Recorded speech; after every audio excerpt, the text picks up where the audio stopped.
There he is. Hello. Hi, Adam. How's it going? I've been quite ill, so Ah, hope it's not going to be too noticed on my voice. okay. But Sorry to yeah, hear that. That's always frustrating, annoying. yeah, some pretty strong shit around me already, since Hugo is already going for the kindergarten. So Okay. They're just like little magnets, little germ magnets, aren't they? yeah, Yeah. How old is Hugo? He's like 5 then? 4, 5? he will be free. We'll be 3. Okay. Wow, you guys start kindergarten young over there. Nice. Cool. Well, I'm already recording, but I will formally start the podcast in a minute here. How much time do I have with you today? Do you have a hard cutoff time? Oh, no. Okay, I can go pretty long, Adam, but I'll check in with you if we get past All right. an hour, hour and a half, and make sure that you still feel good. I don't want to take too much of your time. Do you have any questions for me before we jump in? Think all good. All You right, can go cool. in. Well, Adam, so I would not expect you to remember this, but we've actually met before, and it was November 10th, 2018. The reason I know that date is because it was the day that you on-sited Just Do It. And I used to live in Mhm. Oregon. I lived in Oregon for many years, and Smith Rock was my home crag for about 7 years. And when you were in town, I was projecting Badman, that route in the Agro Gully, and I remember hearing that you were around, and I didn't want to go out there and like try to find you because I was sure you were getting way too much attention already, and I just wanted to let you, like have a good time and enjoy Smith Rock. But it was a Saturday, so I was out climbing with my friend Paul, and we warmed up on the front side and went up into the Agro Gully. And there you were, and you were so friendly. You had just on-sighted Badman as your warm-up, which I thought was totally amazing. And we chatted with you for a bit, and I remember you asked us if we knew if anyone was back at the Monkey because you were going to go try Just Do It, and you asked us if we could come back to belay just in case you needed a belay. Of course, we like couldn't say no to that, so we followed you back there. And Ian Caldwell was back there, like the sheriff of Smith Rock. So he was already on belay duty, which was perfect. So Paul and I just got to sit back and watch as you on-sighted Just Do It. And I have to say, man, I mean, that was many years ago. And I've witnessed a lot of hard rock climbing in person in my life. But that still to this day was the most amazing thing I've ever seen. It was so exciting. I couldn't believe you were on-sighting. I kept having to remind myself as you were going up like the start pitch, that like 8B or 8B plus start pitch. I was like, he looks like he's red pointing. I can't believe he's never climbed this before. He's just so confident and smooth. It was freezing back there that day. It was like 40 degrees Fahrenheit and super windy in the shade. And you decided to go for it anyway. I think I might have been one of the people that tried to talk you out out of it. I was like, I it's mean, so it cold, was dude. cold It was for sure. so It was cold. cold. But yeah, I mean, again, it was just the most exciting and engaging thing. Just the sounds that you were making in the crux, the way that the sounds were echoing around that little amphitheater up there with all these people watching, and it was just dead silent. And then I remember, and I'm getting to questions, I promise. But the thing that I most wanted to ask you about when I thought about interviewing you, it was amazing to see your reaction when you clipped the chains because, you'd already on-sighted like 20 8C pluses or something and multiple 9As. So this wasn't like a cutting edge, hardest thing you'd ever done. But again, like I don't think I've ever seen a human more excited about anything than you were when you clipped the chains of Just Do It. And you're not American. So I was just like, what? Obviously, like, you're a student of climbing and you love climbing history and you'd been talking to Alan Watts and all these things. But I just wanted to hear about your history with that route and why it was so special for you. Because, yeah, again, you were just so excited. It didn't make sense given that was your 20th or 24th or whatever, 8C plus or harder onsite. It was so cool to see. I mean, 80 plus on site is still quite a big thing, and Yeah, it doesn't of course. really get boring Of course. ever, I would say. But I don't think there is any other Just Do It in the world. Now, in terms of like how special and awesome looking line it is, and also given the history of it, and maybe the circumstances of the day when I knew it was going to be way too cold. But I was very deliberate in the choice of the day from the week that we got to spend there. And that was the warmest day. So, and I knew I really wanted to try that day. So all of this together, I think, resulted in me being so happy for sending it. And of course, also knowing that Alan Watts was there. I don't even think it's like it's definitely not super difficult for HC Plus either. It's just the history, the line, and the climbing, and the presence of Alan Watts that made it so special. I interviewed Alan many years ago. He was actually one of my first interviews. He was episode 4 on the podcast. Still one of my all-time favorite ones that I've done because I'd climbed a lot of his routes, and of course, Smith Rock was my home at the time. And we talked about that day. We talked about you, and he was surprised that you knew who he was. And then, he was honored to connect with you. And then he ended up in your book, and you sent him a copy of your book with your signature and all this stuff. So cool. But yeah, do you remember when you first learned about Just Do It and about Smith Rock? I mean, was it in the magazines in the Czech Republic growing up, or? So it was from the book called Rockstars.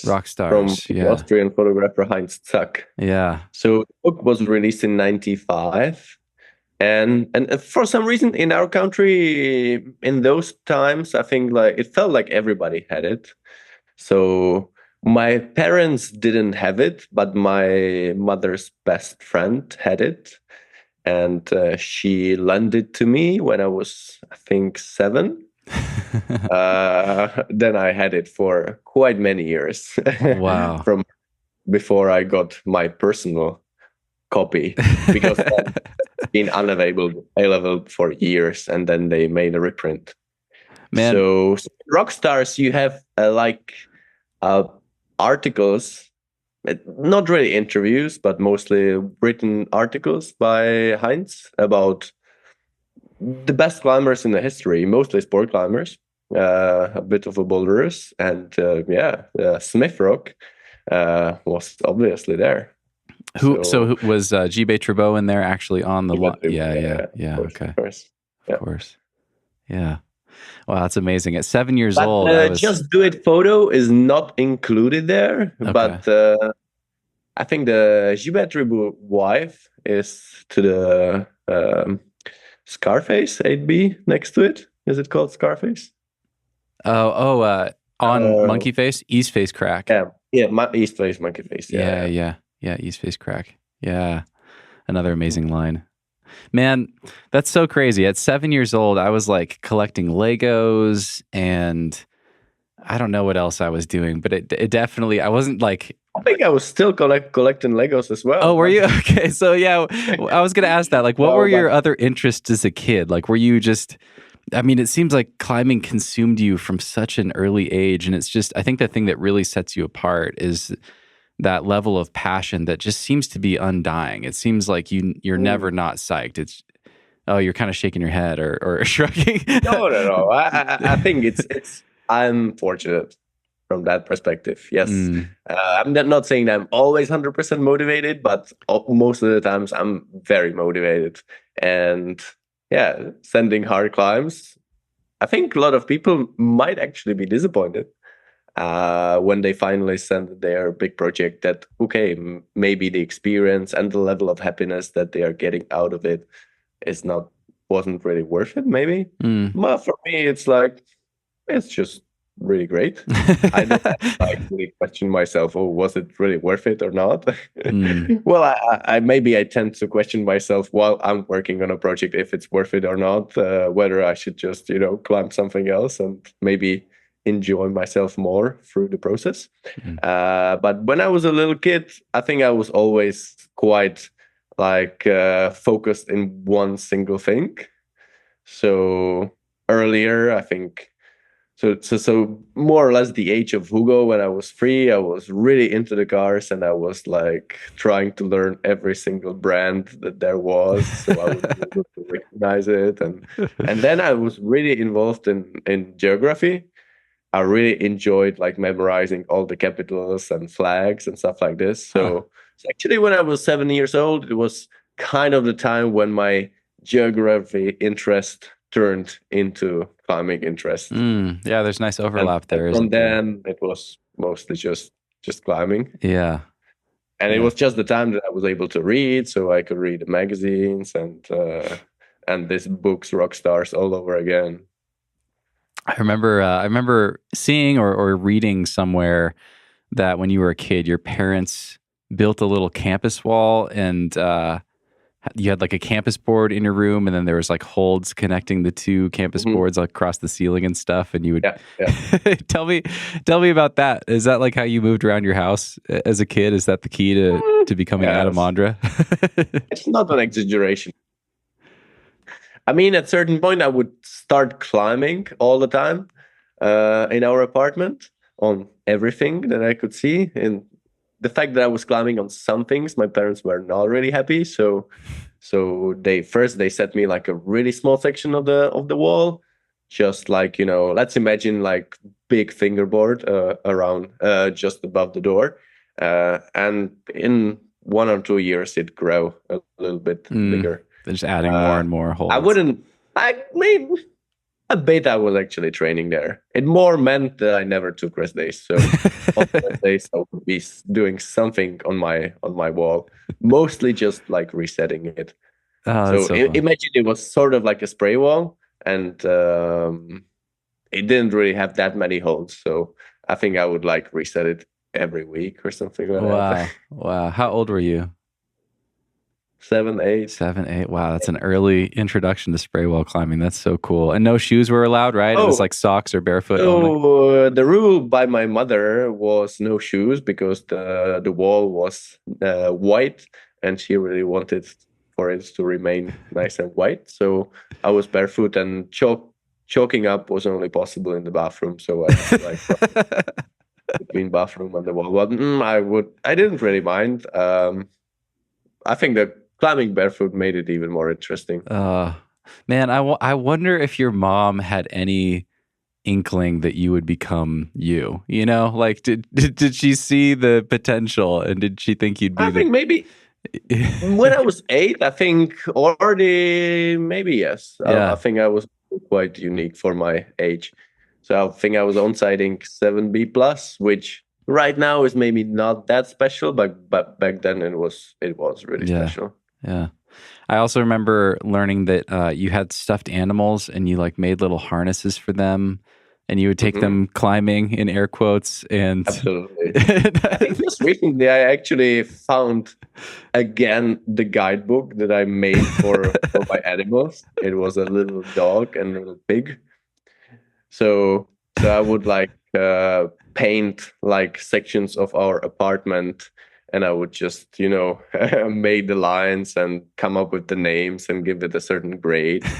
And so I would like reckon, the little dog is like 170, 175 centimeters. So I would like try to reach. So like a really long route for a dog would be like 30 meters and stuff like this.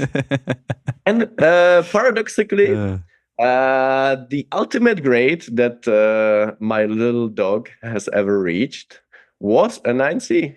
Oh, wow. Okay. What was describe the 9C? Was that like a total roof? A total roof. 45 meter total roof. No knee bars though. Wow, you manifested your own destiny. That's amazing. I have a little quote written here. You had the pig as well as the dog, and you would like scold the pig. "You fat pig, you aren't climbing your best today." Like you would like be a harsh coach to your animals. Oh man, that's so funny. Did you ever have them quite competing? A nice situation, because we were in Masone, in like the sector in Abisi sector, which is you start all the routes from kind of a ledge. It's eventually even quite quite dangerous. You can fall quite deep down. And when somebody was passing through, you really have to be careful. And I was right there on this ledge. I don't even know if I was attached with my harness to the steel rope or not. I was just climbing with my little pig, and there was another friend passing by, and he was just really close to me, and I was coaching my pig in this way. And I was saying something like, little fat pig, you can't fit in this dihedral or whatever I said. And my friend who was trying to pass by, he thought I meant him and not the pig. Classic. That's amazing. And what I also wrote down that you would sneak them into competitions when you started competing. Is that right? You had like Lucky Charms or like your favorite stuffed animals that you would sneak in? I would have it in my backpack, but that's all. Sometimes I would still have them in my backpack, actually. That's amazing. Man, they've been with you on so many hard ascents. That's incredible. Nice. Well, that's fun.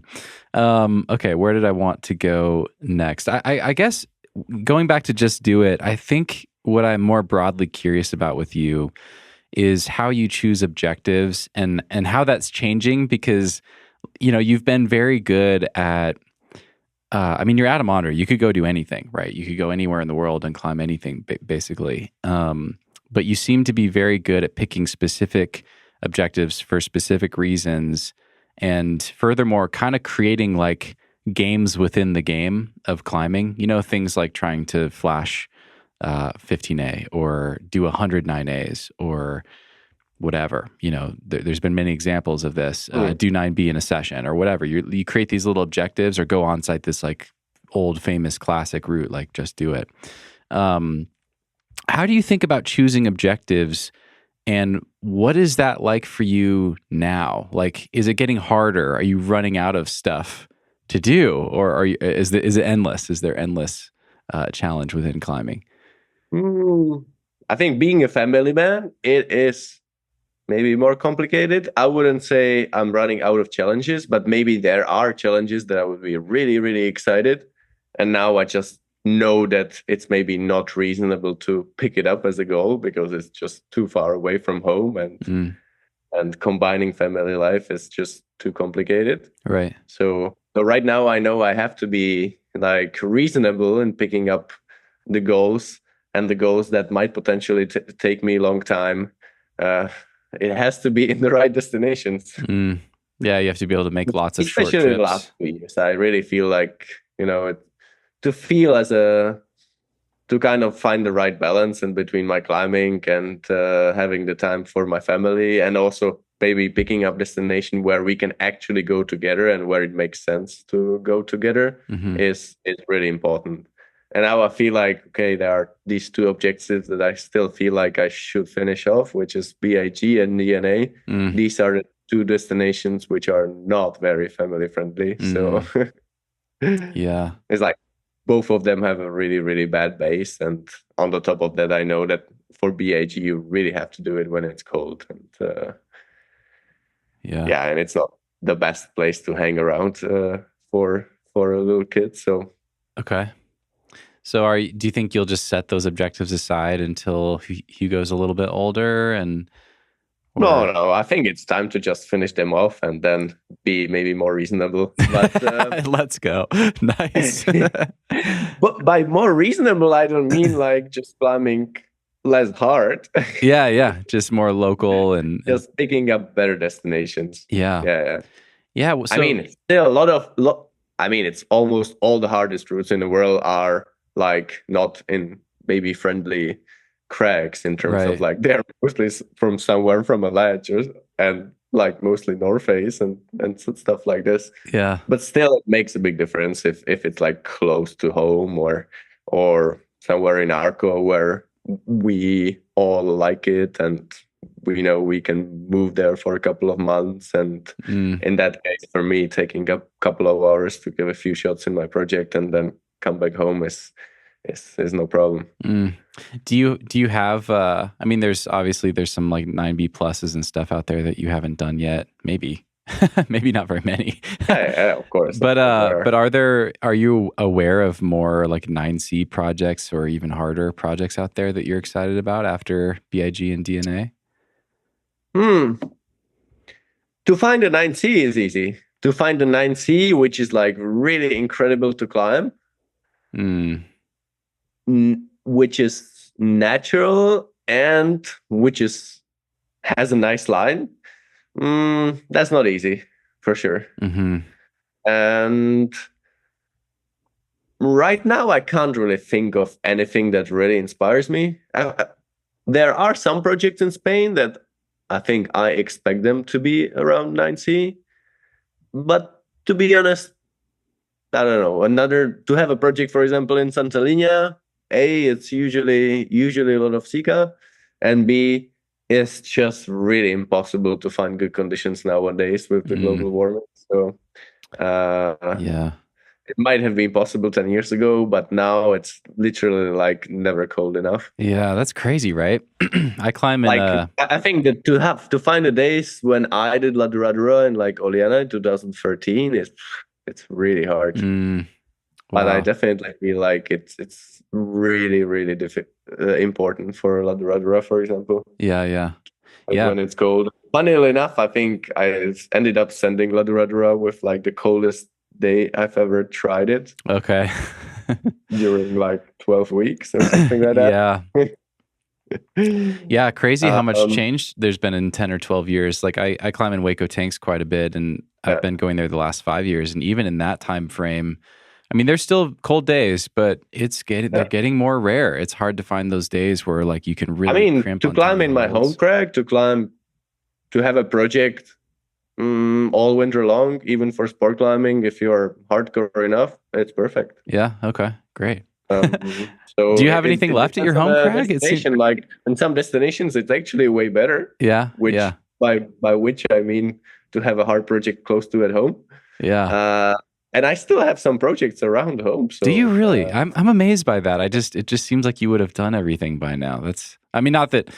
Yeah. I just like the chance of you having like a 9C near your house. It just seems so unlikely. Just that's such a rare chance. There's a perfect 9C project, by which I mean it's actually amazing line. It's absolutely natural.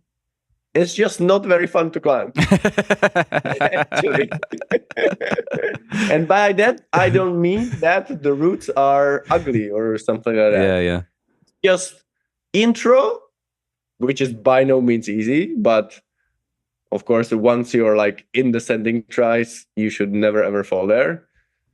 So it's maybe like 9A, 9A plus, 9A plus. Into Krux, which is 3 moves, but it's mostly just 1 move. Which is so low percentage and so weird. Not ugly. It's just very frustrating climb to try. Yeah. Totally. Those are there are many other maybe shitty link ups, which I might almost be more excited to try. Okay. Not because of their line, but because they are really enjoyable to try. Okay. Yeah. So still, this line is like a line I know one day I have to do it, because I think I bolted it when I was 18. Wow. Already back then, I did all the moves. Wow. Crazy. It's just, for some reason, incredibly difficult to do this 1 move when you come not even from around, when you link like 4 moves in. Yeah. Man, those are the most frustrating type of projects, when there's just one low percentage move with a lot of climbing below it. Like if the low percentage move is like bolt 2 or 3, it's not so bad. But if you have to climb a 9A plus every time you try to get there, or harder just to get there. I mean, you can like rappel down and just work on the moves. That's mostly what I did. Right. But if you're giving red point tries, 15 years. That sounds like a nightmare, man.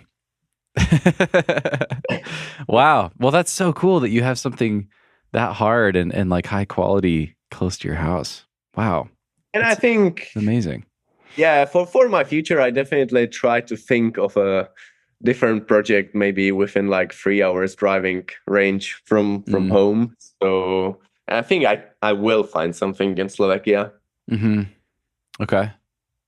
Yeah, very cool. So what is what is keeping the fire lit for you these days? Like you obviously have in the near future b.i.g and DNA. I know you were already close on b.i.g, and I watched your video of your first trip to DNA, and it looks like you did really well. Looks like that was a successful trip. So seems like those are the next obvious objectives. But speaking more broadly, do you still feel fully motivated to push your own peak? Like, do you think you want to climb even harder than you have, or is it just going after these like inspiring lines, regardless of whether they're like the hardest thing you've ever done? Or yeah, what's the main motivation, the core motivation these days?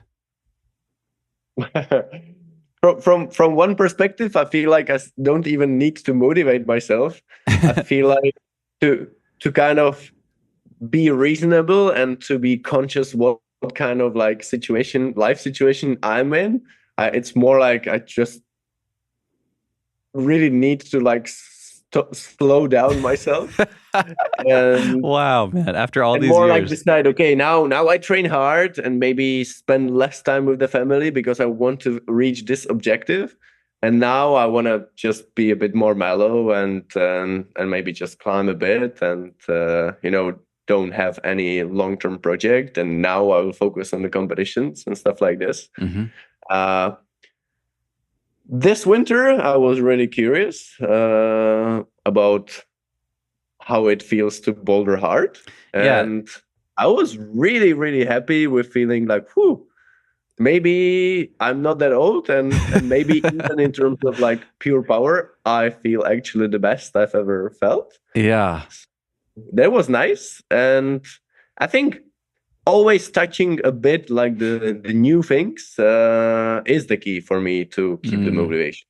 New things. So right now, bouldering for a couple of months was extremely motivating because all of a sudden, like I was doing something new, and especially after a couple of seasons on b.i.g or DNA, it was very, very refreshing.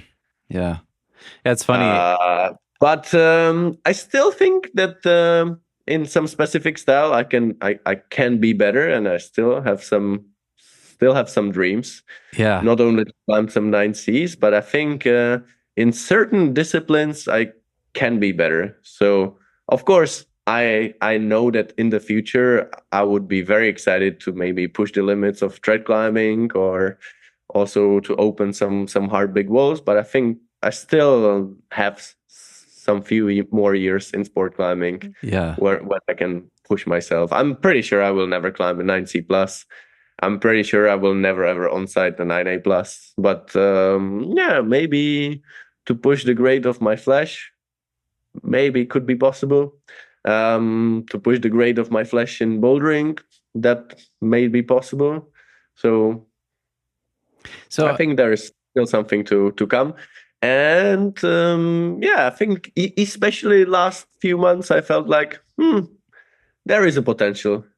There are different ways how to approach my training, and I'm actually very, very excited about this season. Ah, that's so cool, man.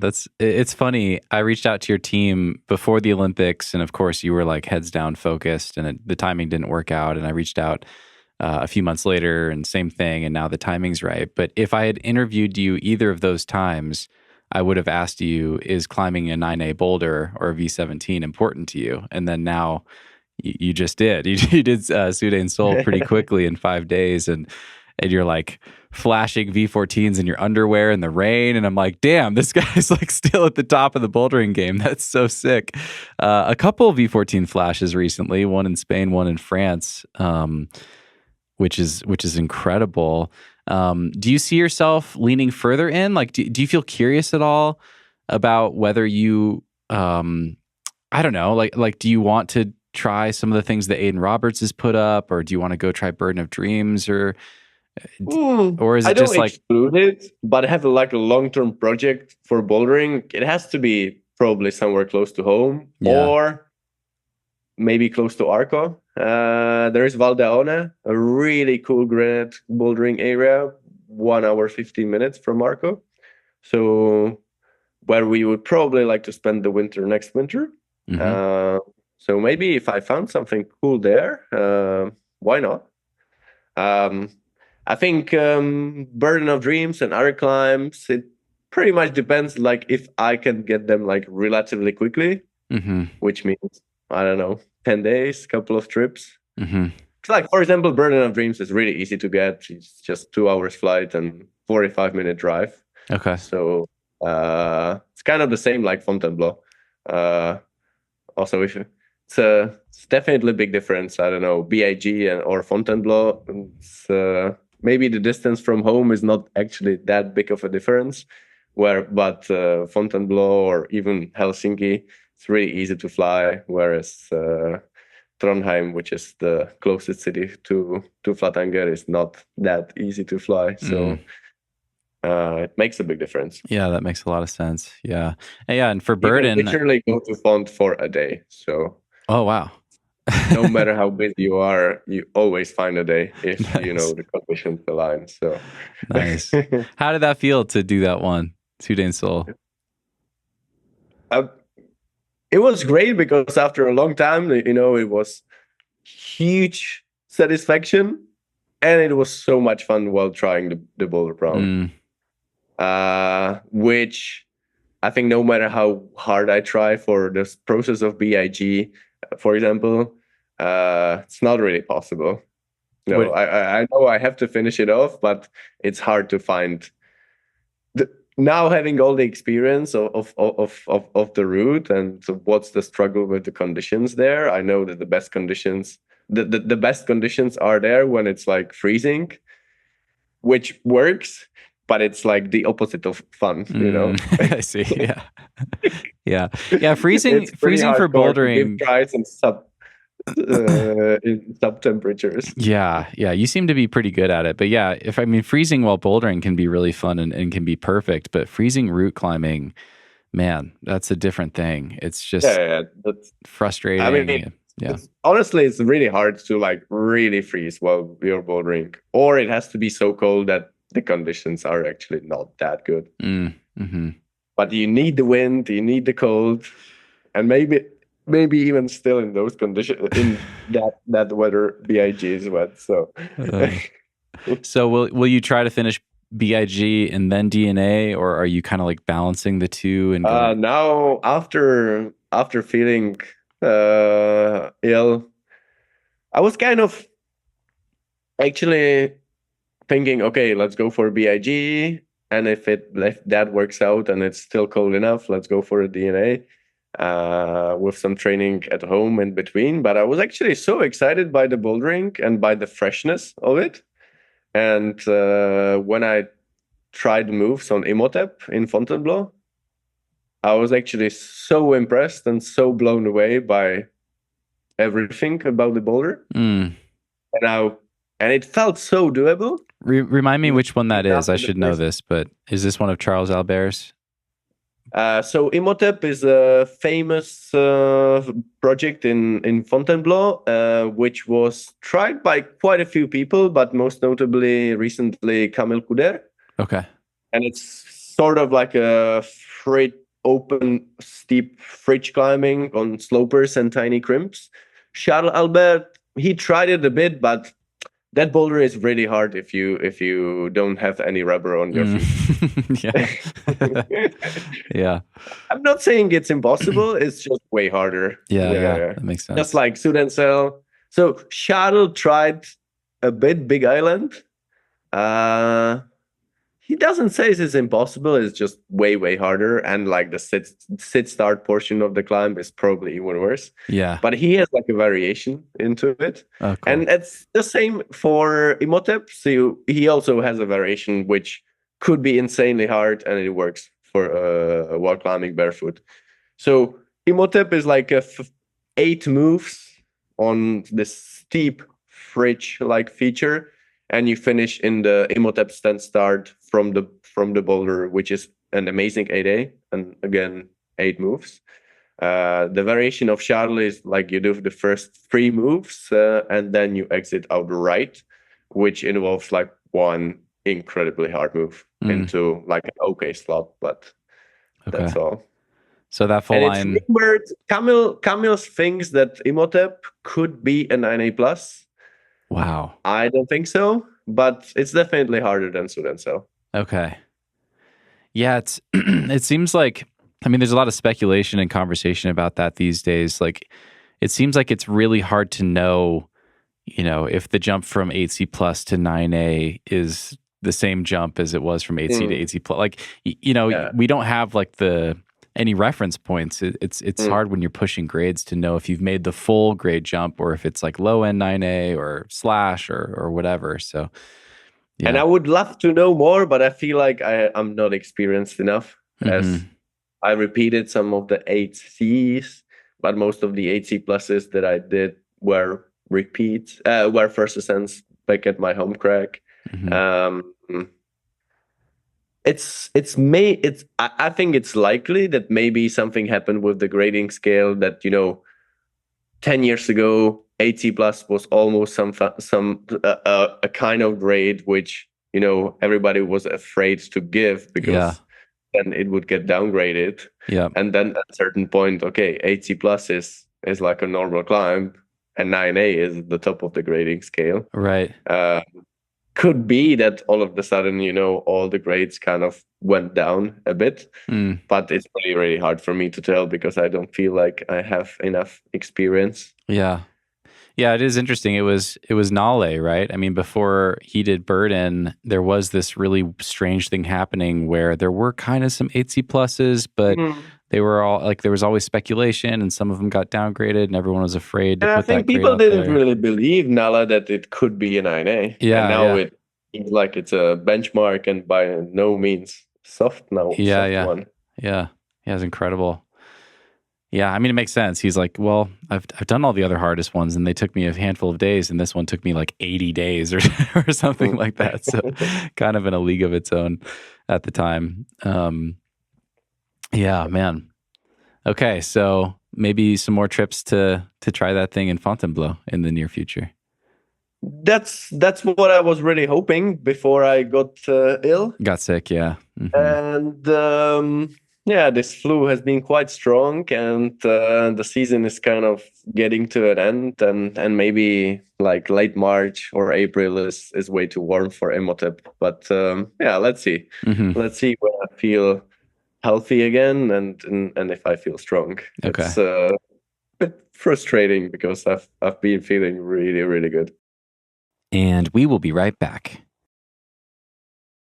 This episode is brought to you by Rúngne. I am excited to partner with these guys. This is Magnus Mitbo's brand. They make great apparel and also my favorite chalk. And I got you guys 10% off your next order, so stay tuned for that at the end.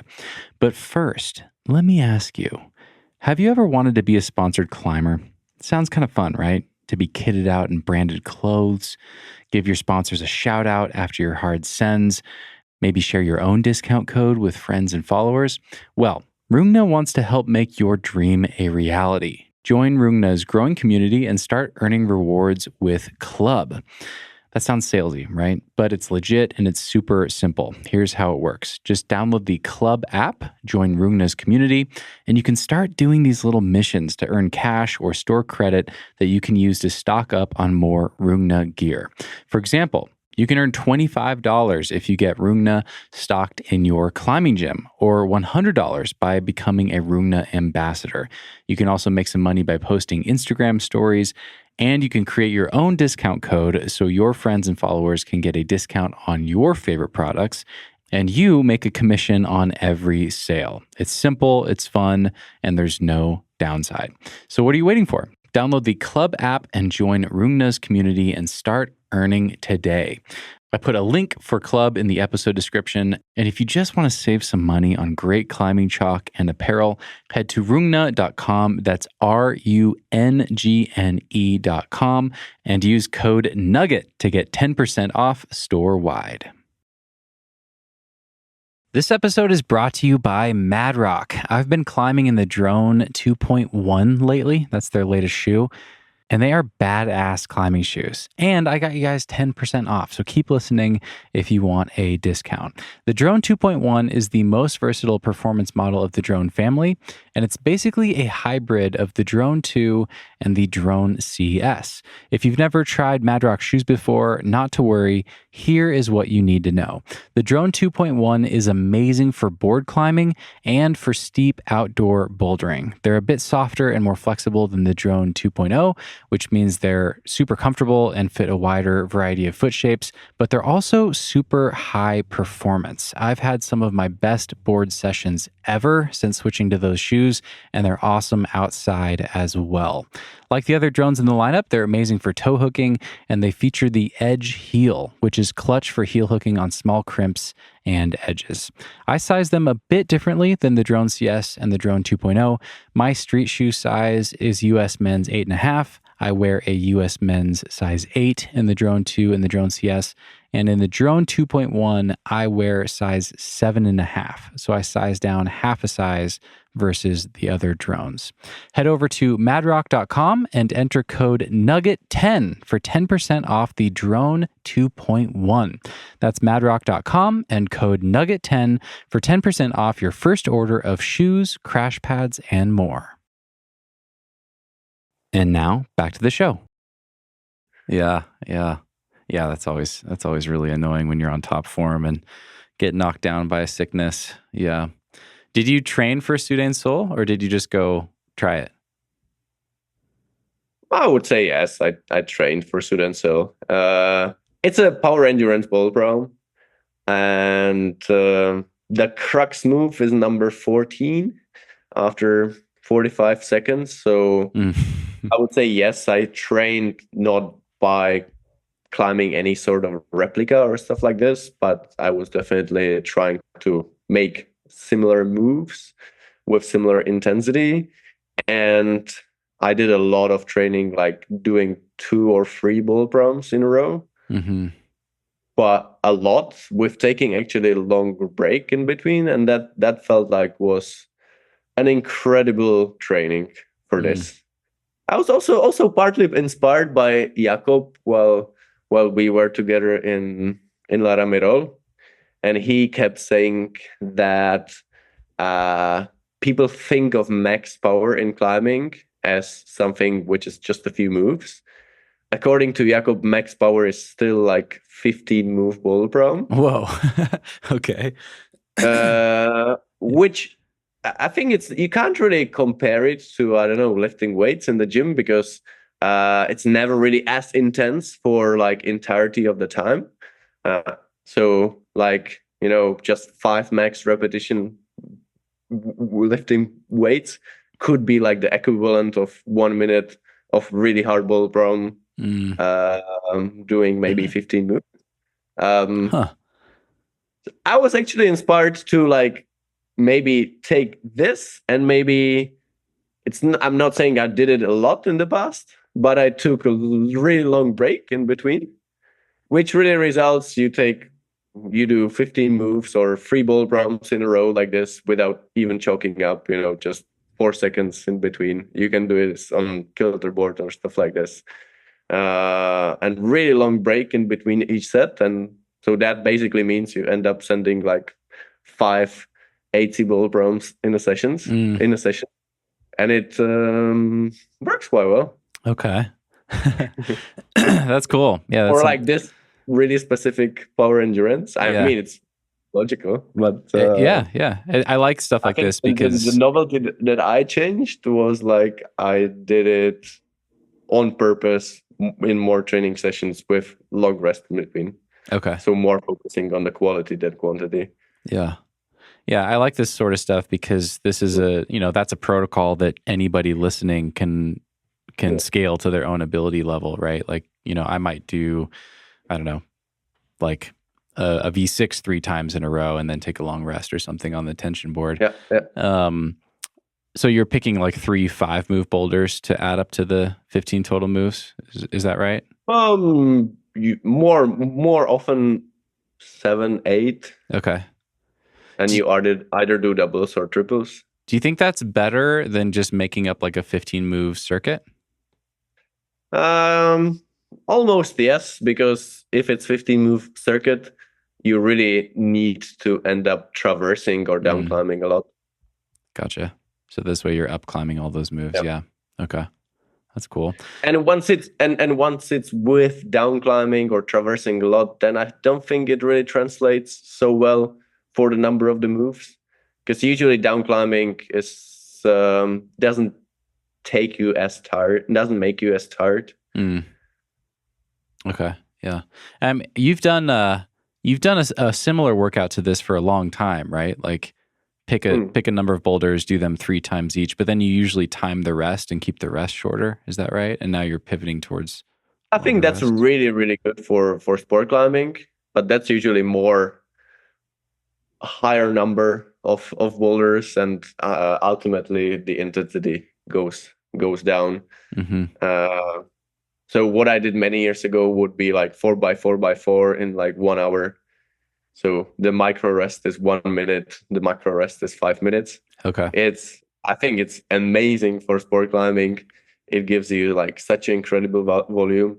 I think it's really easy to get injured, and it's just so hard and so much climbing in 1 hour that the intensity, even for my level, has to go down to 7-8 boulder roam or something like this.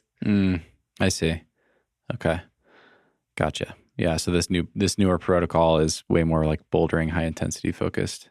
No. And then of course, I think interval bouldering is something that is really, really good, and I use it a lot. And even nowadays, I would do maybe like a very hard boulder roam, very close to my limit, with maybe 1 minute rest in between, and do it 4 times. So by that, I can actually climb 8B or 8B pluses.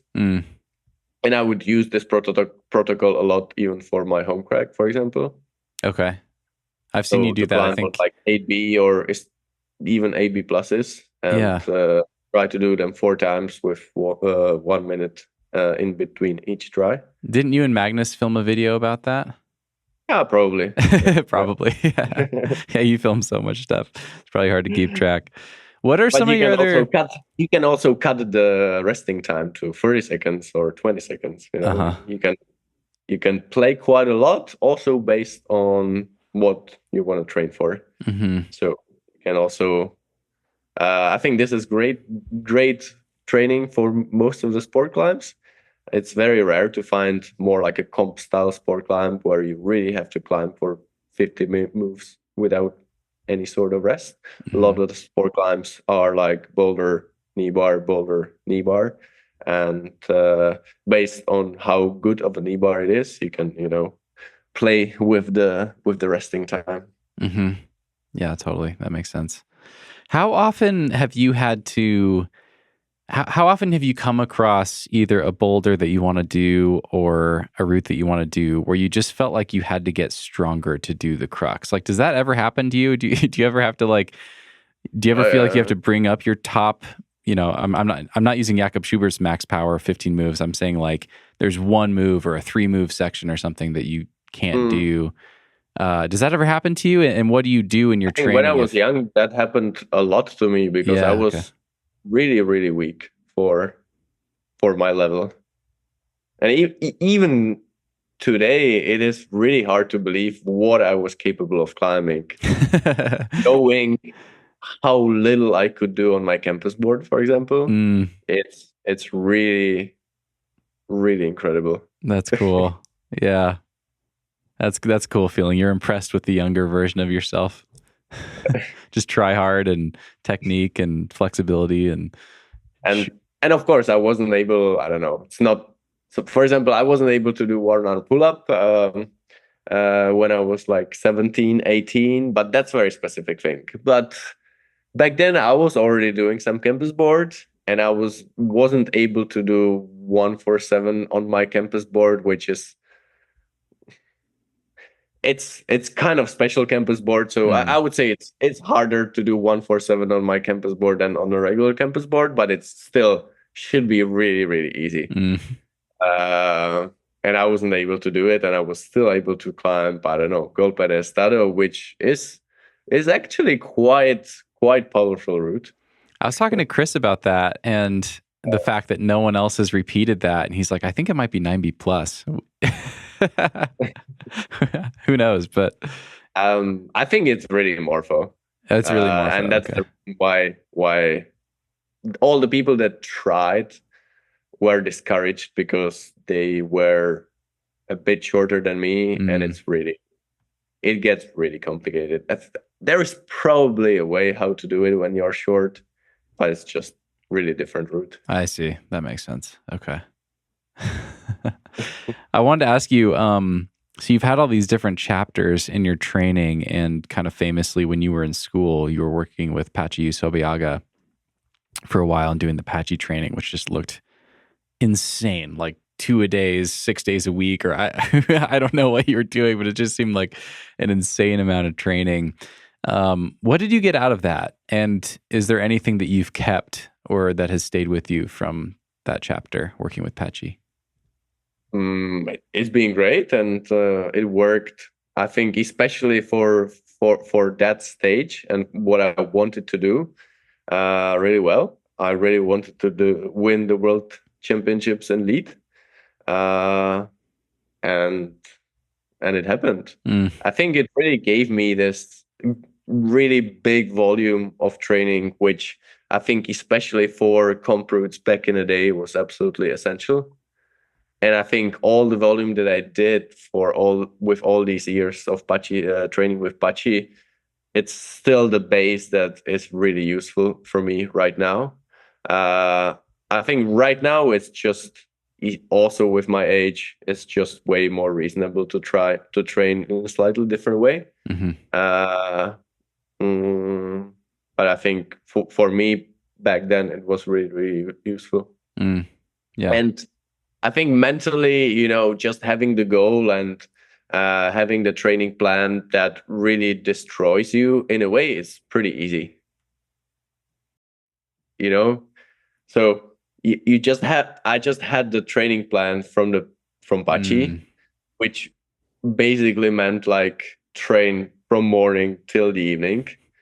And by the end of the day and by the end of the week, you're just so destroyed that, you just go.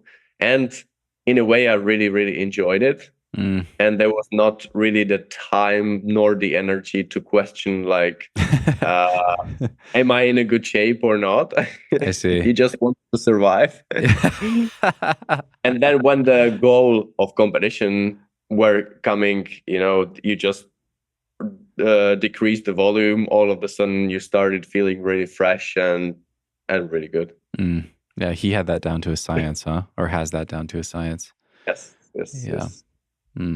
How's that changed these days? It's a bit different nowadays with the new style, which is way less basic, and it's maybe much more reasonable to be more fresh while training, because you really need to have the feeling for climbing on these volumes and have the nice flow and stuff like this. Yeah. Whereas still in 2014, the lead climbs were still more sort of like a crimp ladders. So the adaptation of feeling really in a good shape, feeling light, went really fast into these crimp ladders. Yeah. Whereas right now the climbing is much more not just crimp ladders. And to have the perfect flow on the competition, I think you need to climb more in a similar shape than back then. Yeah, that makes sense. Yeah, it was just like raw endurance back then, and now there's like a higher skill element, and it's almost like they've taken some of the modern bouldering stuff and put it into the routes. Not quite to the same like coordination level, but more of that sort of thing.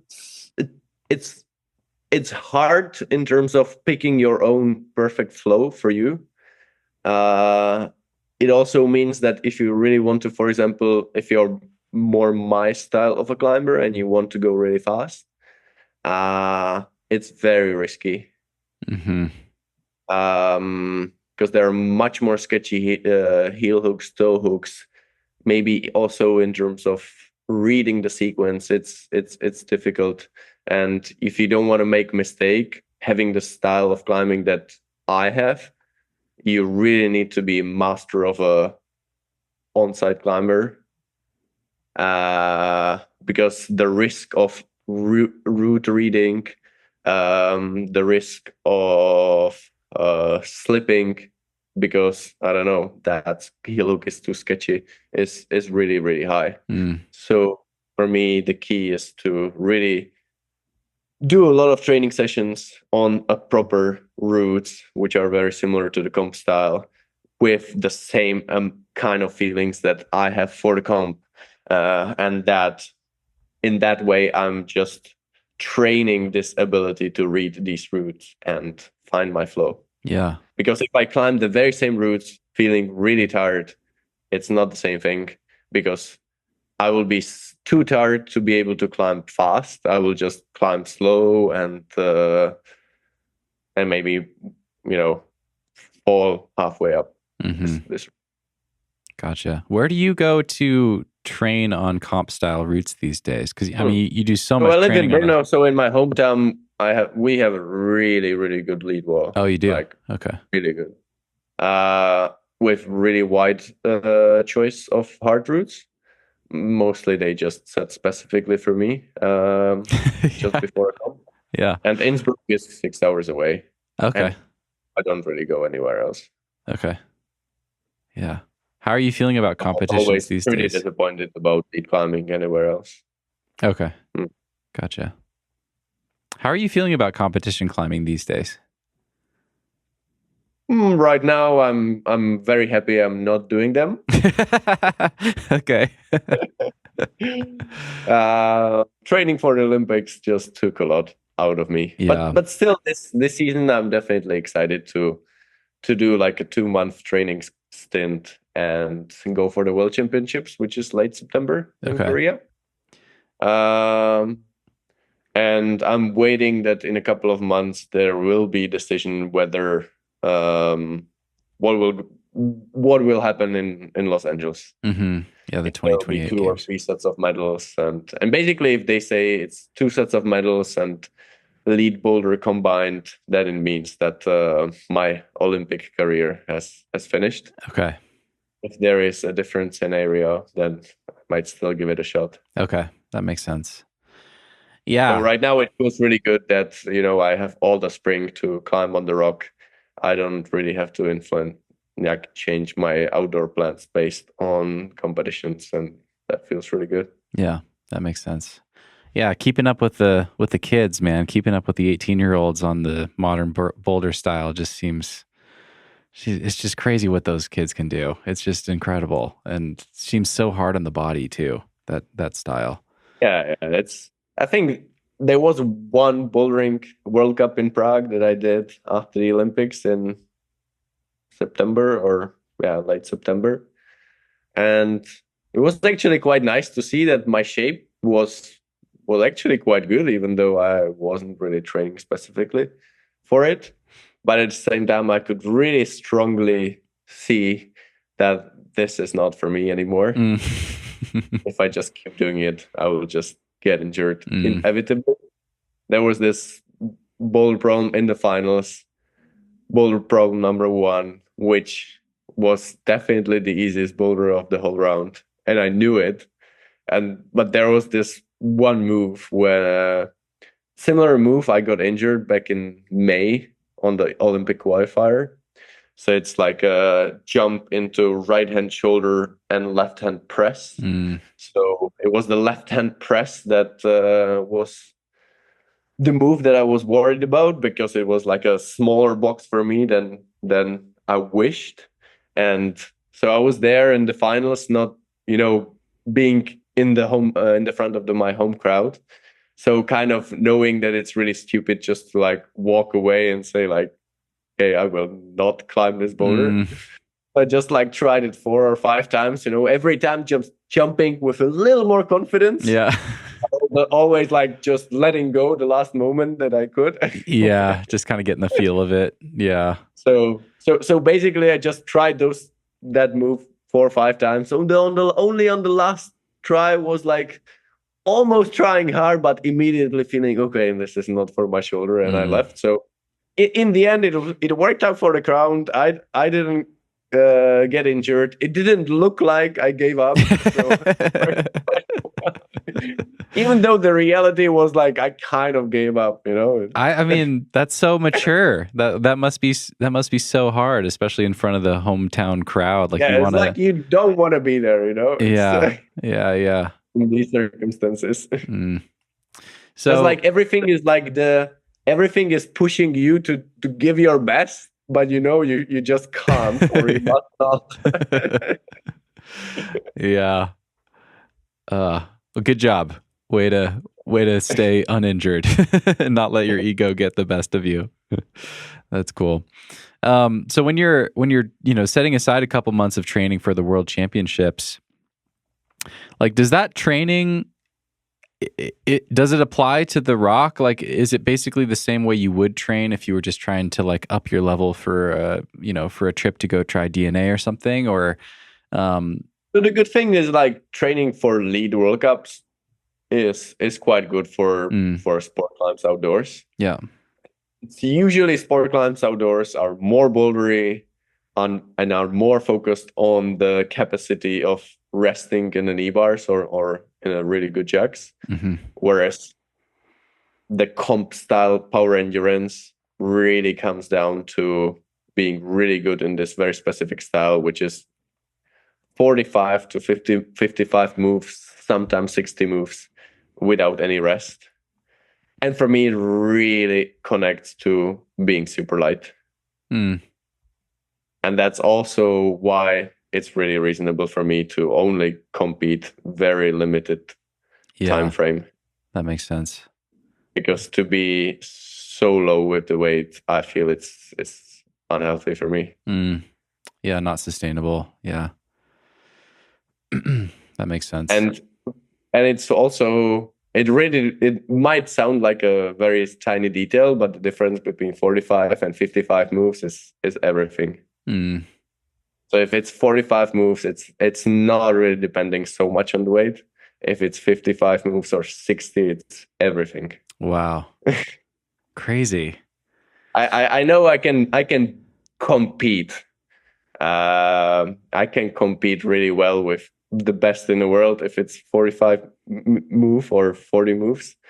Even when I'm in my bouldering weight, if it's like an Olympic route, which was set in Paris for the finals, I have absolutely no chance. So, wait, what do you mean by that? You did so well on the no, but I was very, very skinny. Oh, I see. Gotcha. And that was the only way how I could possibly be so good. I see. On that yeah. route. So that's interesting. Do you feel like weight?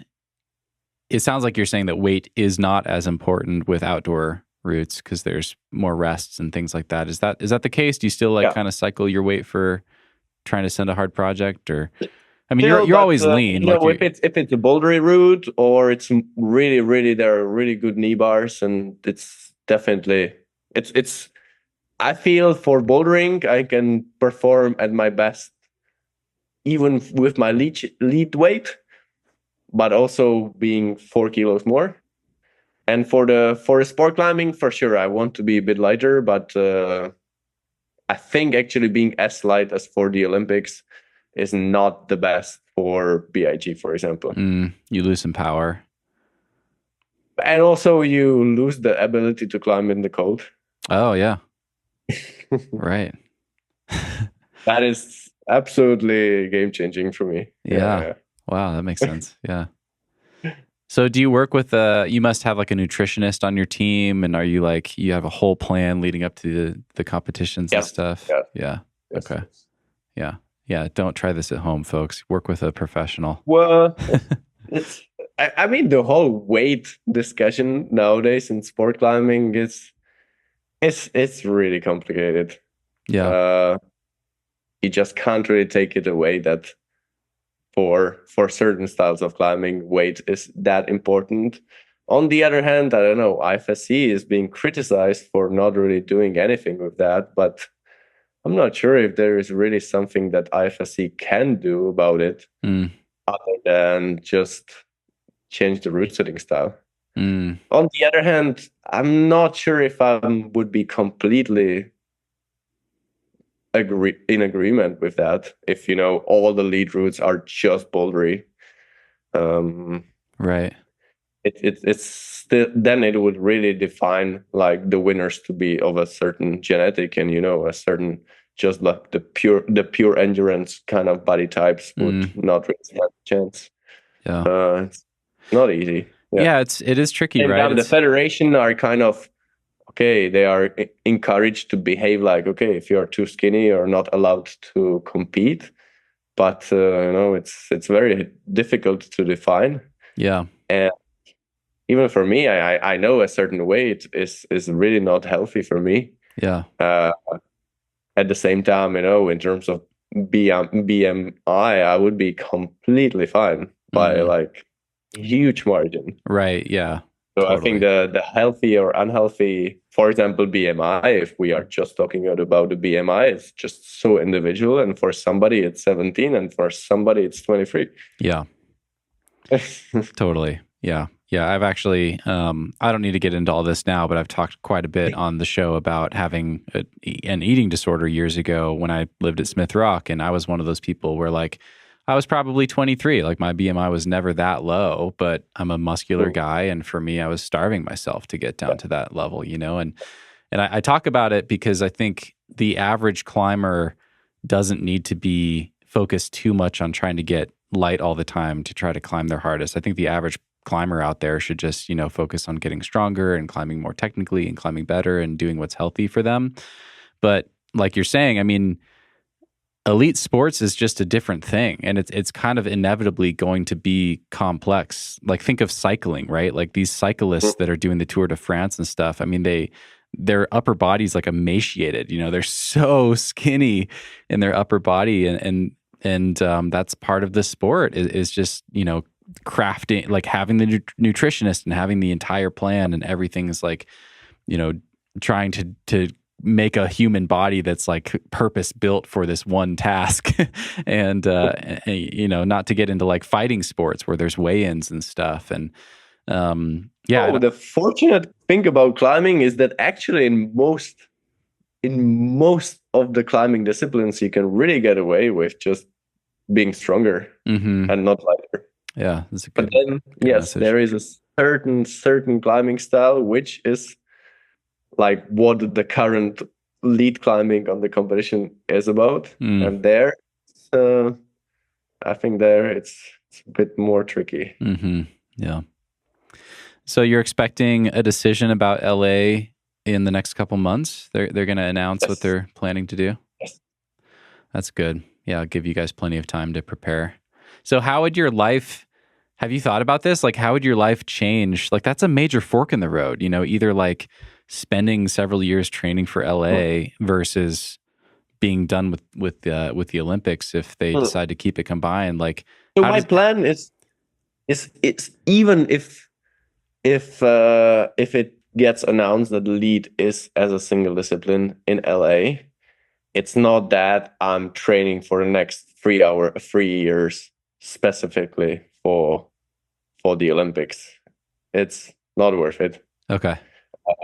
Too much pressure. And I think I can almost equally be prepared by mostly just climbing on the rock and training hard for the rock. Okay. And then maybe spend only the 2028 season on the competitions. Okay. With way more specific training and stuff like this. So that is great. So for me, the announcement, if yes or not, is not that radical for my life. Okay. Yeah. That's good. Yeah, that's good news. That makes sense.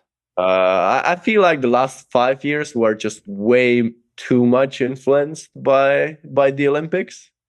And in a way, looking back, I almost wished that climbing didn't make it Olympic. Because from that perspective, my life would be just so much easier. Yeah. Sure, I would have done so much more things on the rock. Yeah, I mean, especially for Tokyo, right? Like you wouldn't have had to learn a whole new discipline of speed climbing. Yes.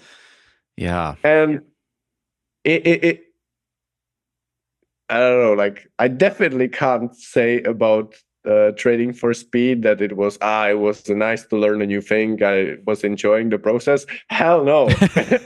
I'm glad it's over and I never enjoyed it. And I really, really admire the speed specialists that they are motivated to do it. Yeah. Like Yeah. the most impressive thing about speed specialists, like how the hell you find the motivation to do it. Like incredible. Yeah. Like because yeah, for me, I know that I can only be professional athlete in the sports that I absolutely love, and climbing it is. Yeah. But I think speed climbing you're doing for different reasons. Yeah. You know, it is interesting. I did an episode with Emma Hunt before Paris, and we just got into like the mindset of a speed climber. And I kind of, it was the first time where I was like, oh, I kind of get it. You know, I don't think I would become passionate about it if I tried it the way that she is, but it's kind of the same thing that I love so much about red pointing. Like you're just obsessing and perfecting every single detail, you know, every single section of the route, every single move. And I was like, okay, you know, you're trying to shave off like a split second off of the middle section, you know, and that's your project for today. And I'm like, okay, it is kind of the same climber mindset. It's just on the surface, it looks definitely made me enjoy watching speed comps. Oh yeah. So that's cool. I think the Olympic finals for both men and women was absolutely incredible. I enjoyed it so much. And also knowing the route and having the training experience makes me appreciate it more. Yeah. But you're glad to be done. I'm glad. Yeah. What else would you have done if you hadn't been training for both of those Olympic cycles? I mean, like, yeah, who knows how many other routes you would have sent. Maybe another Yosemite trip. And I want to talk about that. So that's, I have to say, the Dawn Wall was probably one of the most, is probably, you know, the most impressed I've been by you. And it was the only time I've ever underestimated you. I knew that you were in Yosemite and you were going to try, I mean, you tried to onsite the Salathé and it was super hot. You know, you're trying the head wall in the sun and there's that like iconic clip where you're just like, it's 100 million degrees. it's just ridiculous conditions. But then you pivot to the Dawn Wall. And I mean, obviously, like, you know, you have like the most robust resume of any climber in the world. So obviously, you know, you've done like 200 9As and harder. The Dawn Wall is not going to give you much problem. But at the same time, like, and I haven't climbed El Cap, but I know personally just how tricky technical granite climbing can be. You know, like I've climbed 8B routes, but like 510 on granite in bad conditions when it's slippery can be really hard, like really hard. And it just blows me away that anyone's like climbing, you know, really high grades on that style or like able to just do it, to just take on that style and adapt to it really quickly. I was so impressed with how quickly you got the hang of it. I mean, not just the style, but also like going ground up on some of these 514 pitches protected by like bird beaks and stuff and taking these huge whips. It's like insane exposure and like really scary and kind of dangerous. And what was that experience like for you? I was so impressed that you did that as quickly as you did that. Yeah, it was great. It was great. I think I was, again, I'm very fortunate to grow up where I grew up. And also in the times when, so I come from Czech Republic and my home crag Moravský Kras, where I started climbing and also lead climbing, is very run out and is very polished. And it's not an easy place to climb. And 3 hours away, we have all these sandstone climbing, which is also very run out. And I think these two things combined, doing since like really early childhood, was really, really good preparation for the Dawn Wall. Of course, I didn't really tread climb before. Like both Moravský Kras and sandstone climbing is mostly just clipping the bolts, but really far up. And but in the end, Dawn Wall is not really a tread climb because it's mostly clipping fixed gear. Mm. And sometimes it's bolts, sometimes it's fixed peaks and copper heads. Okay. And the climbing itself, some of it was quite similar to what I knew. And paradoxically, like the worst kind of climbing style, which I took the most time to adapt, was face climbing on razor blades, which are the two Kragg pitches. Mm-hmm. Because even though I thought like I did so much face climbing in my life, even hard slabs in the Alps and stuff like this, Yosemite slab climbing or face climbing on razor blades, it's nothing like that. What makes it different? It's so much more sharp, not only for the hands but mostly for the feet. So the holds and footholds are like way smaller than anything you have ever climbed before, but because they are so sharp, it still makes it climbable. Okay. So the right shoe choice and also having the skin, the conditions is changing everything. Got it. Yeah. So I don't think I've ever seen anywhere else, that the razor blades would be so sharp for the climbing shoes that you would like see the rubber flying away. Whoa. Yeah. But with the right pair of shoe with good conditions, it actually feels. It never feels easy, but it feels enjoyable. Okay. If the things are not right, it's not enjoyable at all. And all the other style of climbing on the Dawn Wall was like, okay, at first it felt like really hard, but I could adapt.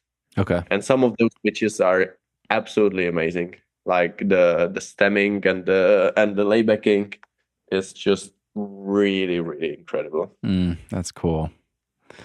I remember, I think it was the first traverse pitch. I think it was pitch 14. I remember you posted something when you got up to that pitch, deliberating about your shoe choice, and you decided to go with the Katana lace, and you tried it, I think the first day in like a brand new pair of shoes, and you didn't do it that first day. And I remember you posted something like you almost seemed embarrassed that you hadn't do it, that you hadn't done it the first day. You're like, I'm sorry, everybody. Like I blew it today. I think my shoes were like too stiff, too fresh or something.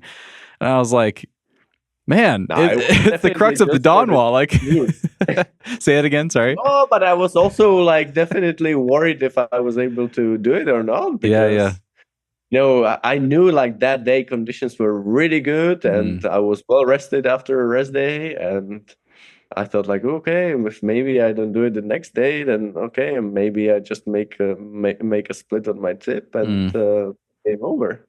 Yeah.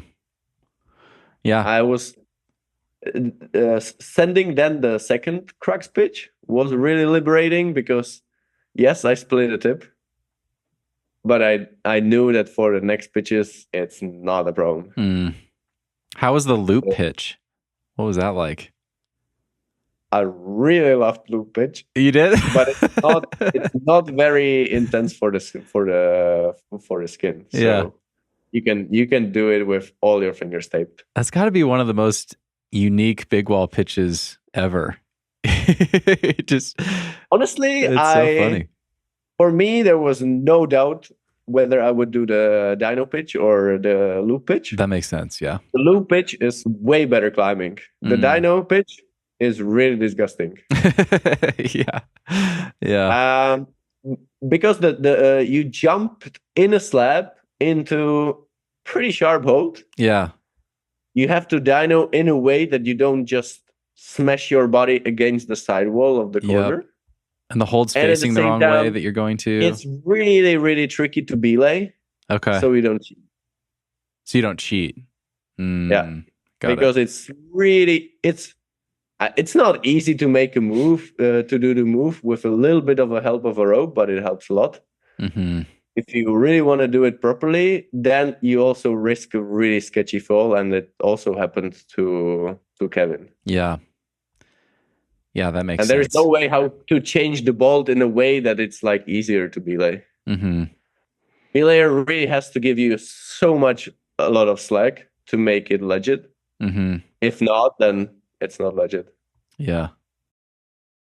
And we will be right back. This episode is brought to you by Arc'teryx. I don't know about you guys, but I love climbing in cotton. Nothing feels better than a soft, worn-in, well-loved cotton t-shirt and cotton pants. Arc'teryx's new and beloved Kragg Collection is designed to keep you comfortable on multi-pitch ascents, long sessions at the gym, and whatever comes next. The Kragg Collection by Arc'teryx uses naturally soft cotton blends that are tough as the route you are working on. Arc'teryx is launching new Kragg cotton tees, brand new Kragg cotton pants, and new colorways in the beloved Kragg shoes, engineered for climbers by climbers. Arc'teryx's brand new Kragg pants for women and men are equipped with an elastic waistband with an internal adjuster, plus articulated patterning to feel roomy so you can move freely while you climb. Arc'teryx Kragg tees come in a range of designs, colors, and sizes that are designed for you to move without any restriction. The TLDR here, you guys, is that the Kragg Collection is made for climbing. Head to arc'teryx.com or a store near you to check out the Arc'teryx new Kragg Collection. That's arc'teryx.com or a store near you to check out Arc'teryx new Kragg Collection today. This episode is brought to you by AG1. The days are getting longer and spring is right around the corner. That means more outdoor climbing days, good conditions, fresh energy, and it's also a great time to refresh your nutrition and daily habits. I don't recommend very many supplements on this show, but I am a fan of AG1. I like AG1 because it fills any gaps that I might have in my nutrition. It provides all the essential vitamins and minerals I need. It contains prebiotics and probiotics, which are great for gut health and digestion, and it's a really high quality product. I love that AG1 is NSF certified for sport, meaning it's been independently tested for over 500 herbicides and pesticides and other contaminants, which is awesome. And I love how convenient it is. I try to get all my nutritional needs met by real food whenever possible. But I also travel a lot, and I live in my van for parts of the year in remote climbing areas where fresh produce is sometimes difficult to come by. And that is where AG1 can really come in handy. AG1 is offering new subscribers a free $76 gift when you sign up. You'll get a welcome kit, a bottle of vitamin D3 with K2, and 5 free travel packs in your first box. So make sure to check out drinkag1.com/nugget to get this offer. That's drinkag1.com/nugget to kick off your spring season on a healthier note.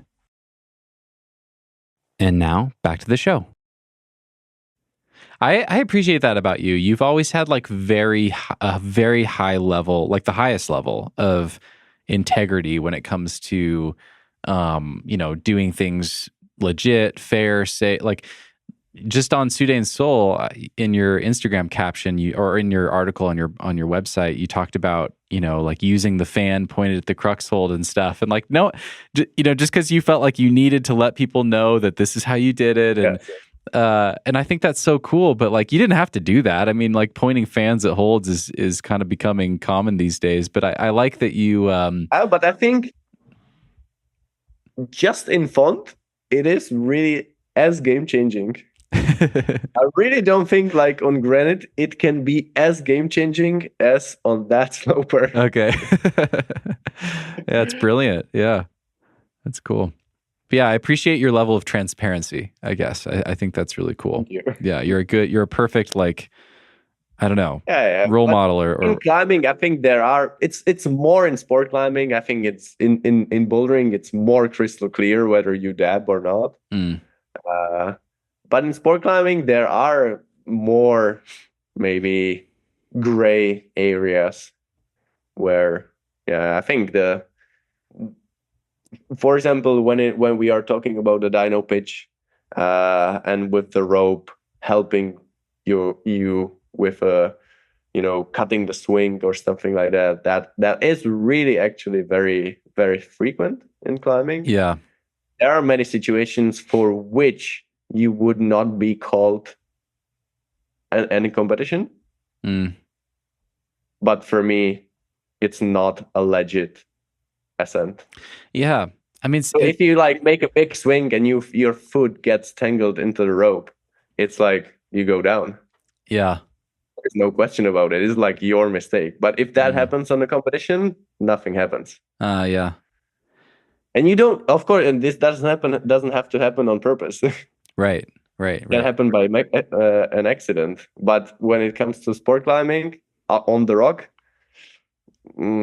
it's not legit, and you just should go down, even though like most of the people would not even think about it.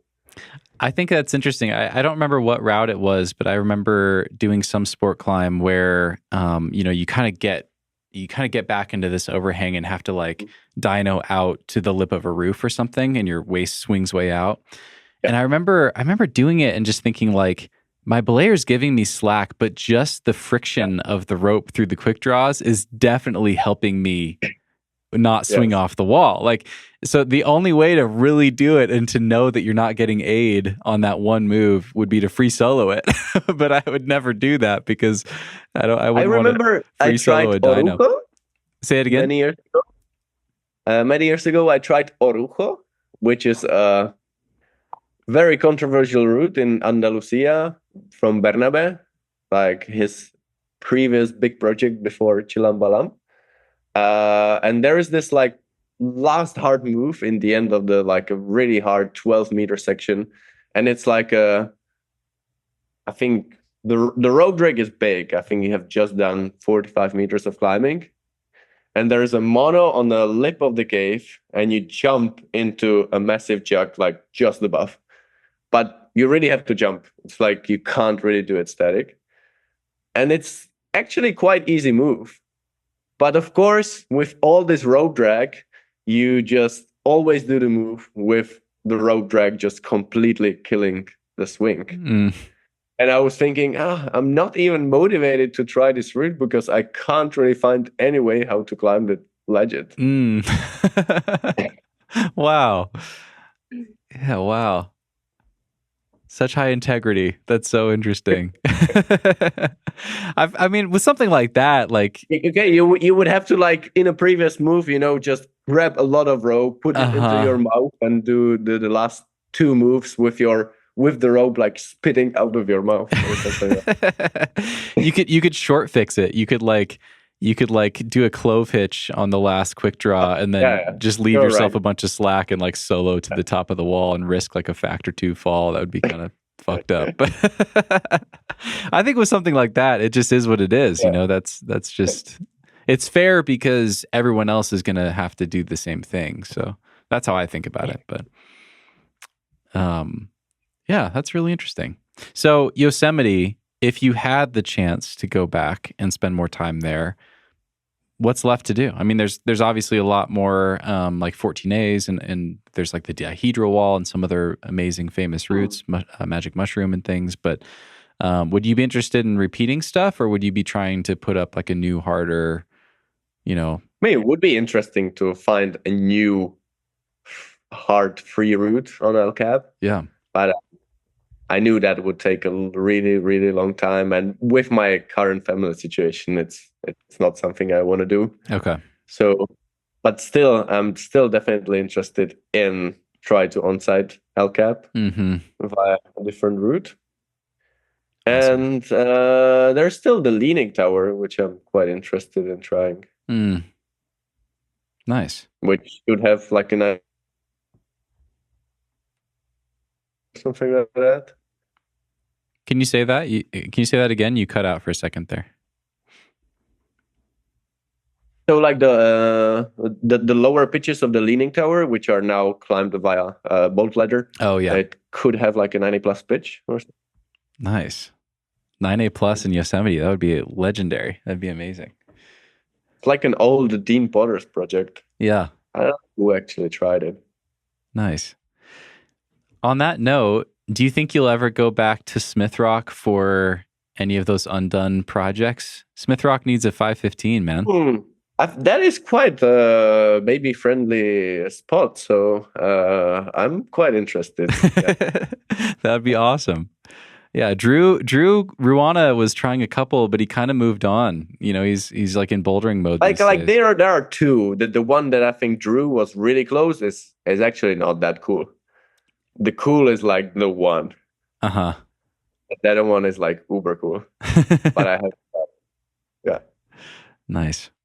Like just left of Scarface, like that face right there. Yeah. Exactly. It's such a cool feature. Yeah. That'd be amazing. I think the one to the left, which is the one Drew was really, really close, is just like a short bow problem. Yeah, it's like the extension of that 11C, I think. Yeah, trends right, and then that looks really gnarly. And then you were trying that abandoned project on the owl, right? Yes, it's just a short bow problem. Okay. Like if I get there, it would be nice to finish it off. But I think just like another 9A. You're not going to fly back to Oregon just for that thing. That makes sense. Exactly. Nice.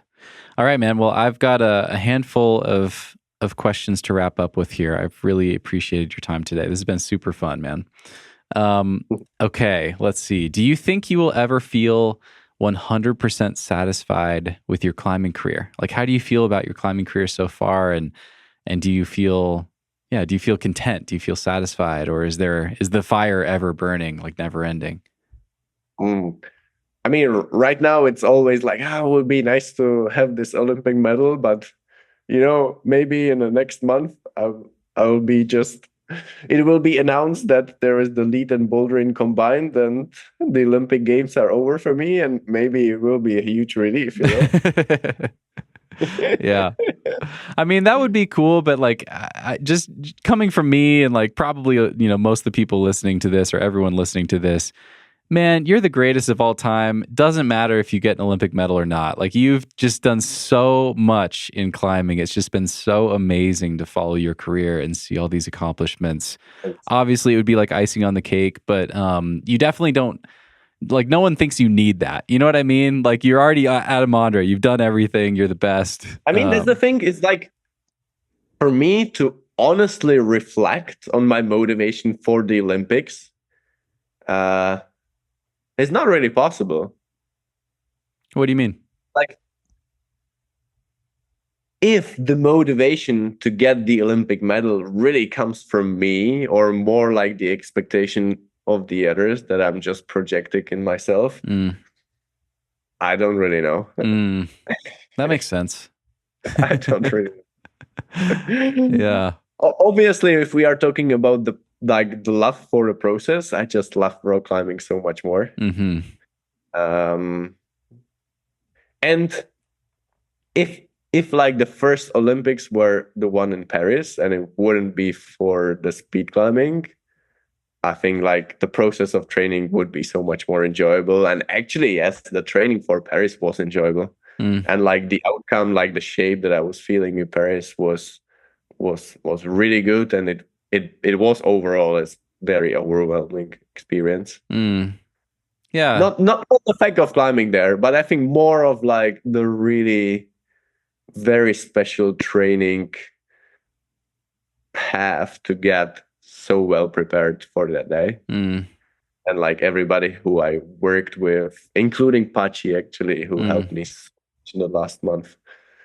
So that was really special. But coming back to the satisfaction with my career, I think for bad and good thing, it's the satisfaction more comes from what is right now. So I'm happy if I feel I'm strong right now, but the thinking like, I already had a really good career is not that satisfying at that moment. I mean, maybe when I'm 80, it's gonna be a bit No, I actually, but I really, I'm not a person who like regrets his decisions. So I actually think it's very likely that many years in the future, I will be actually 100% happy with my career. Yeah. No, actually, that makes a lot of sense to me. I actually really relate to that because I, for many years of my climbing, I felt like I was on this steady upward trajectory, but then I got myself into like the eating disorder thing, and kind of in the aftermath of that had like a real slump. And during that slump, none of my previous sends meant anything to me. I was just like, I just felt bad, I just felt like down and was having a hard time. So I get that, like, we can kind of look back and be proud of what we've done and carry those, carry that pride with us and whatnot. But how you feel right now, we just want to feel good. You want to feel strong and capable. But and also, I think our value right now is also is very often connected to, okay, what have you sent last month? Anything, and it's sort of like right now I'm in a situation of my life when I know that this is bad. It's some kind of mania that was actually good when I was a little kid, and it like pushed me forward. And up to a certain extent, I'm grateful for having, let's call it a mania. Right now, it's like, okay, I'm a family man. It's maybe better to slow down a bit, and but at the same time, I know I don't want to kill it completely. It's kind of a monster that you just have to keep it up to a certain level and like let it grow for a certain period of time, and then just kill it again and like go with the That's so interesting. I think call it a monster that you just want to use it in a good way is probably a good explanation of how I did it. Yeah. And I think the problem and also a good thing of the other people that maybe their monster is very small. But I think like I know way too many climbers whose monster is like way too big. And they are very happy if they are like climbing hard, and if they are climbing hard, maybe they are like really strong in training, but they are just currently not able to finish their project, and they are kind of in a dark place for let's say no reason. Right. And especially like if you are just a weekend warrior and you have your work, you have a family, and you're still coping with this really, really big monster that just makes you only always think about, okay, what next are you going to send? It's not always good. How do you put the monster back in its cage, so to speak, when you need to? Because you are, I mean, I see that putting it back is no problem. Like, how do you do that? I mean, because you actually, like, I can tell you care so fucking much about every climb that you set out to do, and you're so psyched if you do it, and you're so upset if you don't. But I'm really impressed actually with how quickly you seem to turn things around. Like if you fall off your project, like you let it all out, and then within, it seems like 10 or 15 minutes, you're back on the ground, you're smiling, you're like kind to people, you have a positive attitude. And maybe you're maybe you're laying in bed that night like, fuck, but sure. But I'm impressed by that.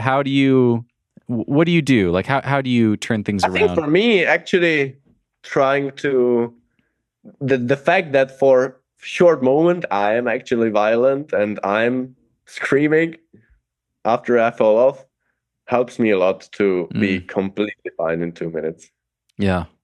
Just let all the steam out, sort of. Not always the best situation, especially when I was like teenager, it was pretty crazy, and looking at the old videos makes me feel like pretty embarrassed. But I think it's a good strategy for me to cope with that. Yeah. That's cool. Okay, next question. How much longer do you think you can continue to push your own climbing level? We've talked about this a bit, but curious if you have any other thoughts. I think for the endurance, I think 7 more years. Why that number? I think until I'm 40, I think my endurance will still get better and my power can be on a similar level. Yeah. Okay. That's a lot. That's a long time. That's a lot more. It's a lot more routes. Yeah. Like how many more hard routes do you have to do? I mean, you've already done. But I mean, I think I can still climb 9B in many more years. Yeah. But are you going to run out of them? I guess that's my question. But like, still, if I will only rock climb for the next 3 months, I can still do 9B after 2 weeks of work. Okay. You don't really have to like train. I don't feel I need to train specifically, but the difference between 9B and 9C is worlds everything. Apart. Yeah, everything. Yeah. Are you going to run out of routes? No, it depends like how close from home they are. How do you? But even from like, let's say 5 hours driving range from home, the potential for bolting, I will never run out. That's amazing, man. Wow. That's so cool to hear. Do you keep like a spreadsheet? Like how do you keep track of all the routes that you haven't done, like 9th grade routes and harder? Do you like right now I have them in my mind. Okay. But I try to actually not have the list too long. Okay. Certain routes, I feel like I'm fine with never ever sending them. Okay. Yeah. Yeah, keep the list shorter, a little more focused. Will you ever stop climbing? No. Never? I mean, as long as my hands, as long as I will be able to move my hands and feet. That's amazing, man. What do you think? I can imagine a situation that I climb way less. Yeah. Okay. And maybe do other things in life or in different sports. But I always want to at least keep the 8A level. Okay. 8A at 80. That would be cool. Jokingly, I'm sometimes saying like, as long as you're climbing 8A, the life's worth it. That's really sad for a lot of people out there. They're like, Adam, I'm never going to climb 8A. No, I know. I know you're talking about you specifically. That makes sense. But it's also different. Like if you ever climb a 9C, then dropping to an 8A level is like just so huge. Yeah. And like the fact that you climbed a 9C means like you have a certain climbing skill that you can really climb an 8A being very unfit. Mm-hmm. That makes sense. Yeah. Whereas that's for a person who has done one 8A in his life is never going to be like that. Mm-hmm. Right. Yeah, that makes sense. Actually, I thought about this after you on-sighted Badman because it was my project at the time, which is amazing. And but grades are really interesting. Like I thought about like, oh, he's climbed 9C, I've climbed 8B. Let's do the math. So 14A onsite for him is like a 12A onsite for me. And it actually kind of works out. Like it actually weirdly does scale like that. And when I think about, warming up on a 12A onsite, I'm like, oh yeah, if it's the right style like that, it's totally reasonable. So like it's really interesting. The only difference is you can't really do the same thing always because I think even for me, climbing a certain grade, which is, 6 grades lower below my red point limit, I actually have to feel my body being warm. Whereas like for somebody whose maximum grade is 7B, for that person climbing a 5C, it means like his body doesn't need to be warm at all. That makes sense. Yeah. So the difference, like if I want to warm up in 8B, I can, but okay, I really need to warm up my body before. Okay. Yeah. What is that's why sometimes I would warm up in like 6A and then 8B. Okay. It's not so uncommon for me to climb a 6A. Okay. Just to get the body moving, get the blood flowing. Yeah. Nice. As a kind of extension of like approach to the Kragg. Nice. Okay. I was going to ask this question earlier with the Smith Rock stuff. So another thing that stood out to me when I met you is I shook your hand, and I've got pretty like thick, like sausagey fingers, you know, but I shook your hand and I was like, you've got some of the thickest fingers I've ever seen. Like you've got some thick digits, man. And I complain probably way too much about like my fingers not fitting into holds. But I never hear you complain about that. Like, is finger size much of an issue for you? Like, does it shut you down very often, or? You haven't seen me climbing in Margalav. I think my fingers are thick.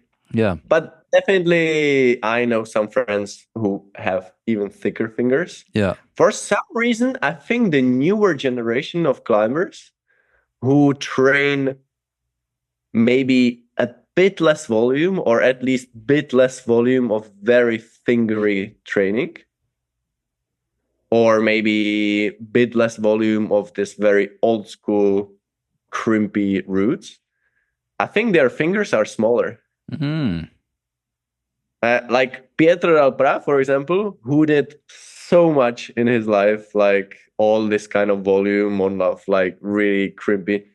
His fingers are like considerably bigger than mine. And Pietro says like in his generation, having his fingers is not so uncommon. Wow, that's interesting. That's quite interesting. And I think like this, my fingers are quite thick, but they are not so high. Yeah.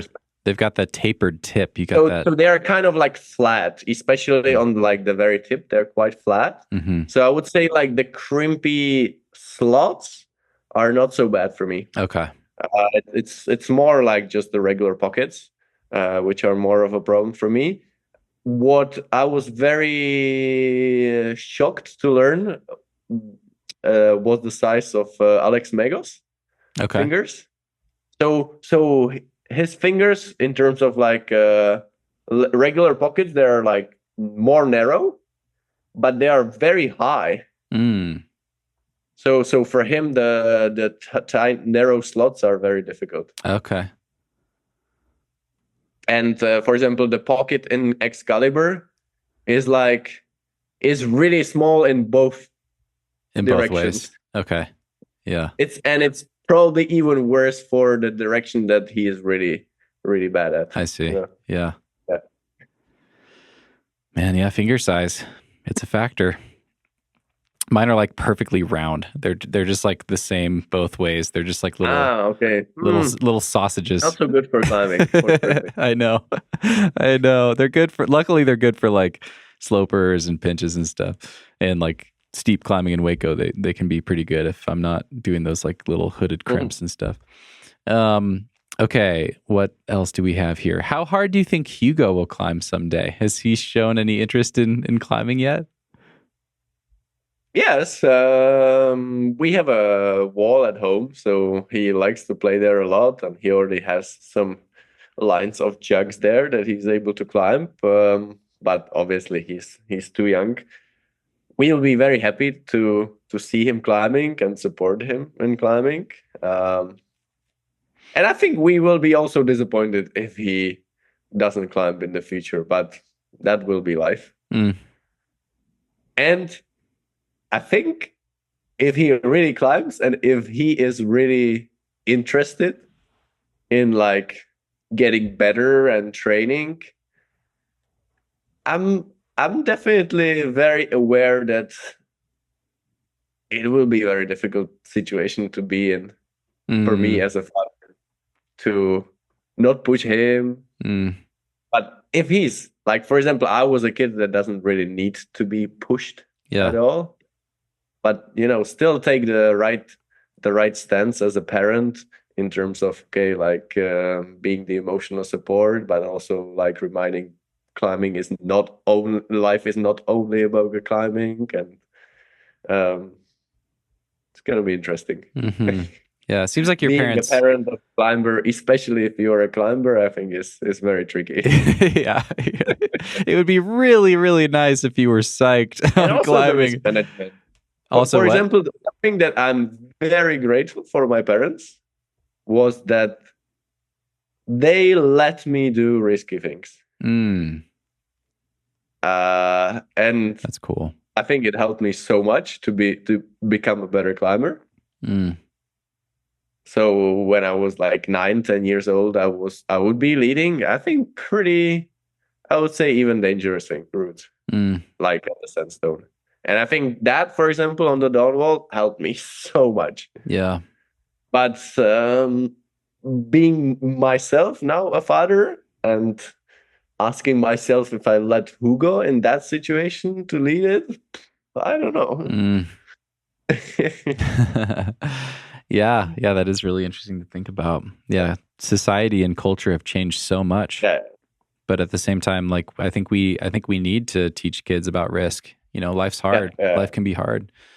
But how much risk is a good amount of right. Yeah. Well, I hope Hugo has a good percentage of your passion for climbing, so you can go on family trips together, if nothing else. And who knows, maybe he'll be the first person to climb 516. Certainly has the genetics for it. Nice. What's next for you, Adam? What are you excited about? I'm excited about to feel healthy enough so I can go into the gym. Get back to training, yeah. Or maybe climb on the rock. Yeah. Some kind of first recovery session. Yeah. Looks like next week it's gonna come spring here. So okay. Good. Nice. Well, I hope that you feel better soon and you're back at it soon. Is it ever like a nice break when you feel sick? Like, oh, finally I can just chill out, watch some TV. No. You're frothing.